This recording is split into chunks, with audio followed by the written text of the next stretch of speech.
Welcome to the Banker Lamp. Please enjoy the video. You begin by getting explicit consent. This avoids legal and ethical problems. Once you have permission, note the number, device type, and associated account email. Next, make the first move. Ask the person to enable location sharing or register the device with Find My or Google Find My device. While they do that, you open the corresponding service and sign into the same family or account link if needed. If they cannot enable it, send a location share link or install a trusted app together. Once the device is registered, make use of carrier or app tools for live accuracy. For iPhone, enable family sharing and Find My. For Android, use Google Maps Live Location or Find My device. In apps like WhatsApp, ask them to tap Share Live Location for the duration you need.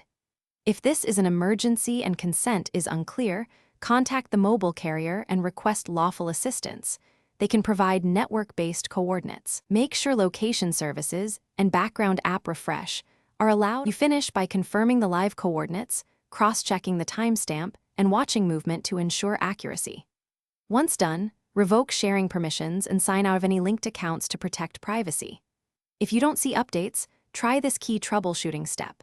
Verify the target phone's location permission and background app refresh are enabled, confirm cellular or Wi-Fi connectivity, then restart the app or device and have them resend the live share link. If problems persist, switch to carrier assistance or meet in person.